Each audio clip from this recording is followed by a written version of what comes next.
Hi there, and welcome to Bustthenet. On today's show, I'm going to take a look at the 442. Essentially, the way I set it up, because everybody will have different ways of approaching the 442, and my version of how I play the 442 may not be everybody's cup of tea, but I'm going to use this to explain things like transitional width. Yes, you never heard that term before. Maybe you might have read it on the forums. I mentioned it once or twice. But on today's show, I'm going to look at the 442. I'm going to use it to explain why it's so difficult for some people to get the 442 right, and how I have to change and adapt my 442 based on the opposition that I face. This is one of those tactics that is so universally simple.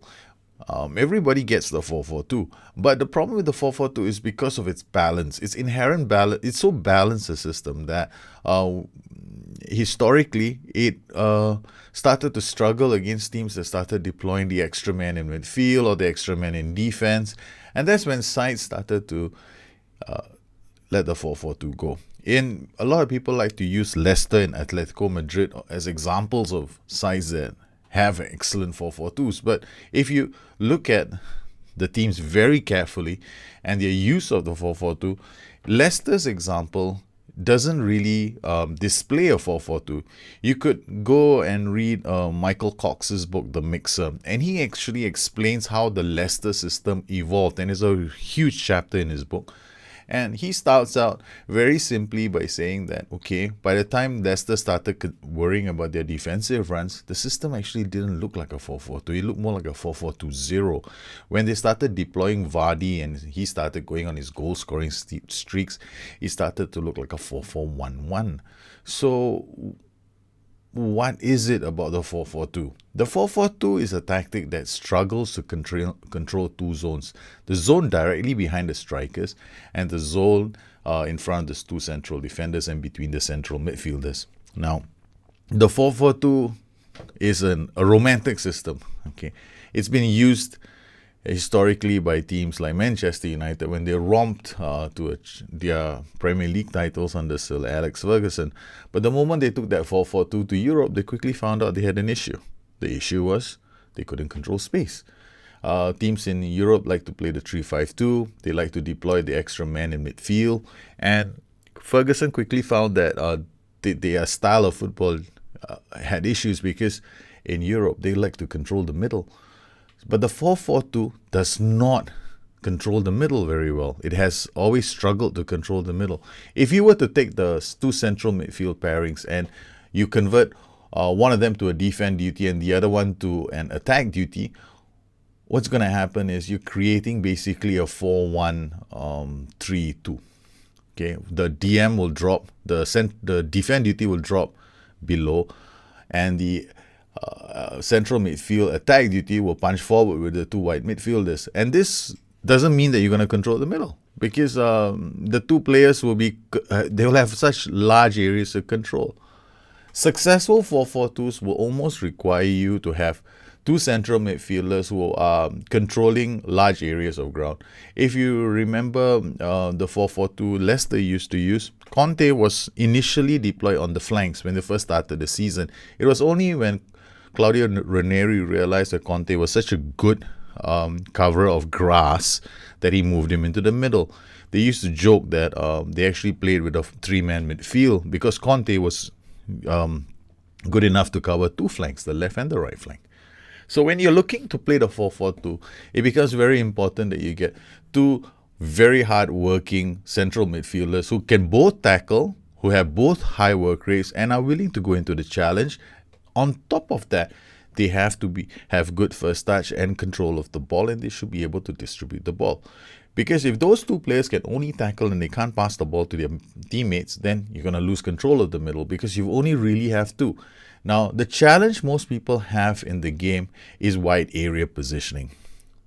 A lot of people have experience, including myself, that sometimes the two central players are just too close together. And then what will happen is that you open up space in the half spaces between the side midfielders and the central midfielders. Now, it will happen if you use two similar roles, like two defense duties, for example, because they both hold their position. They won't be traveling very far away from each other. But in order for me to get the two central midfielders to support the flanks as well as to control the middle, I have to use a combination of things. The first thing I do is I make sure that at least one of them is on support and the other one's on defense, or both are on support. I've used two support duties there as well, a roaming playmaker and a central midfielder on support, a ball-winning midfielder on support. The other thing that you will have to think about is how do you play teams that have a three-man midfield? So things need to adjust in your game. The first thing you need to do is make sure you have the right players. And that is, okay, the 4-4-2 makes a high demand on players. It's not like the average 4-3-1-2 or the 4-1-3-2, where you can escape with one player who doesn't need to tackle. The 4-4-2 requires every single player on that pitch to be able to tackle. So if you have wingers who don't tackle, then you can't play the 4-4-2. It's as simple as that. It's going to be really hard because you need those players to be able to put in a shift. Now, ideally, that's what you want. Now, there will be times when you end up with a player who doesn't really tackle. Then you need to lock down one of the flanks and make sure that he has adequate support around him. So it becomes a question of getting the right kind of support.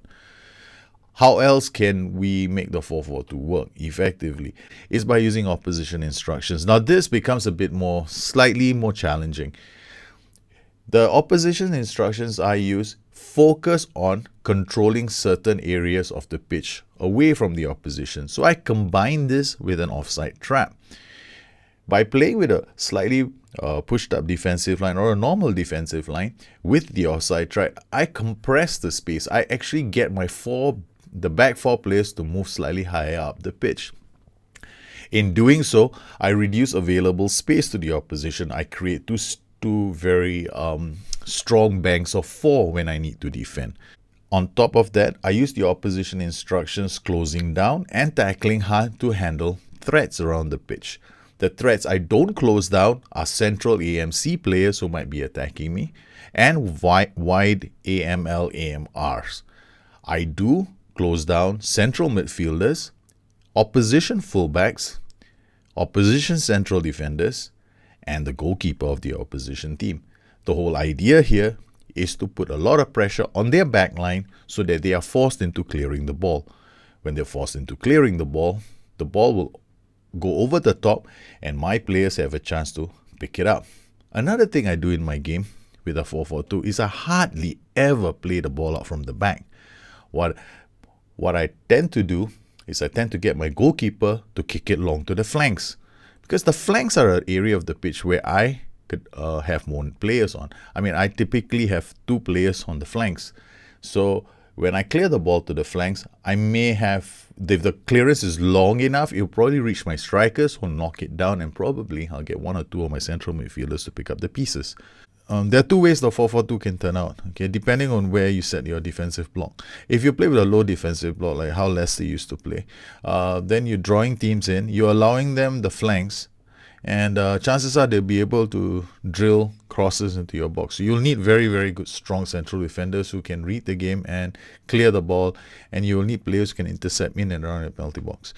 Very important. And then you'll have to be able to clear the ball up, so you need pacey strikers who can get behind the defensive lines. So you probably will need to play one off the other in order for you to get that same effect. So chances are your 4-4-2 will end up looking like 4-4-1-1. The other option you have is to play a 4-4-2 with a high defensive line and a high block. In this particular case, you'll be pressing the opposing fullbacks, defenders, the goalkeeper, and also their midfielders.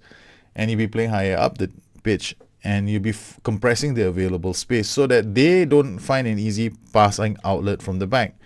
Now, both varieties of the 4-4-2 can work. So on today's show, I'm just going to now explain how I identify transitional width before I look at the various ways in which I can morph my 4-4-2. The fact is, this isn't a show about the best way to play the 4-4-2.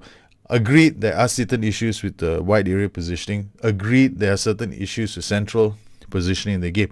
But I'm not the sort that's going to spend hours just whinging about the match engine. I'm just going to do something about it. And, with all the available tools in the game, what can I do to make my side play a 4-4-2 well? A common misconception on the forums is you can make your team narrower by adjusting the width in the tactical instructions. That does not work. Width is attacking tactical instruction. In order for you to change your width, you basically have to change your mentality.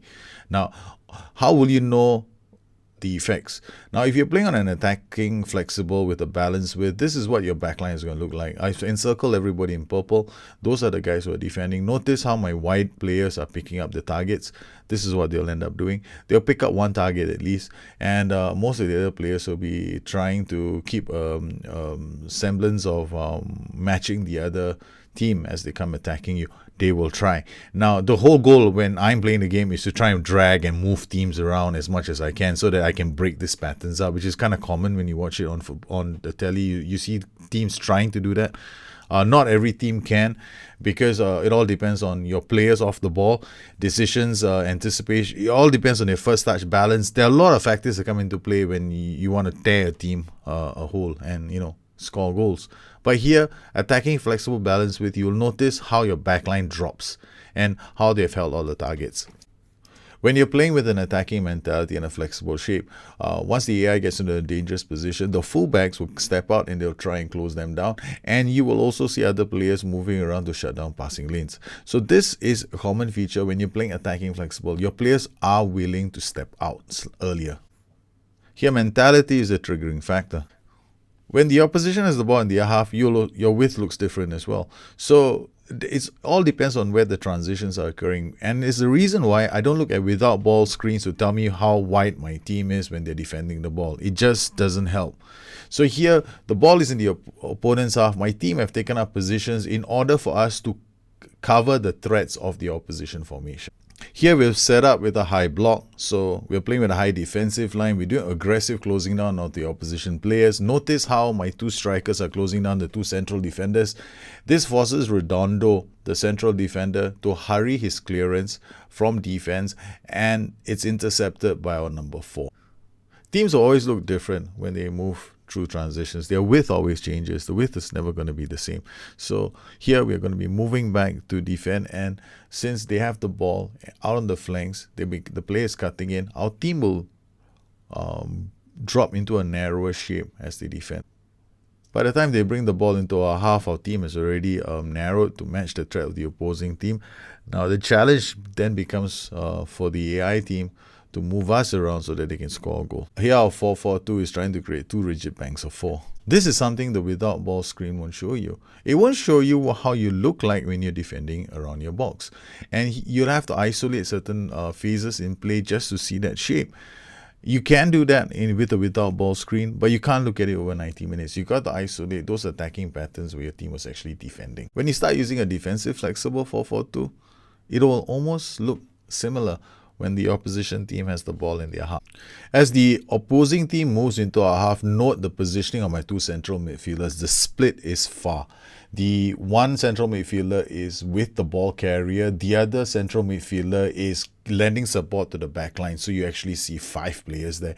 The wide areas are being covered, and the team is sitting in a fairly narrow setting for all 4 players, matching the opposition. In the attacking mentality, the fullbacks are likely to step out to lend support. Here in the defensive flexible system, there's a threat. The threat is the flanks.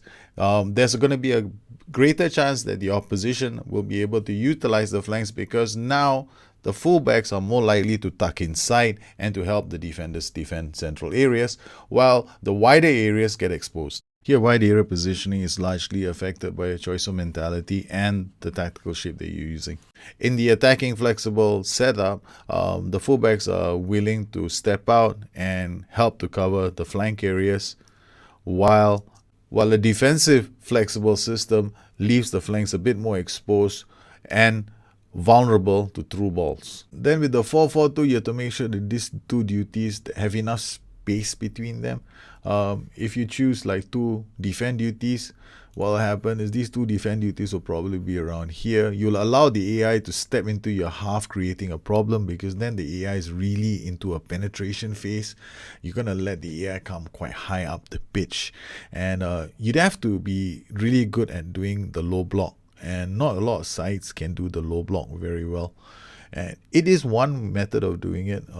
You could play with 2 holding players here. So when the AI comes in, those 2 holding players challenge these players, and you drop into a very narrow configuration in this third.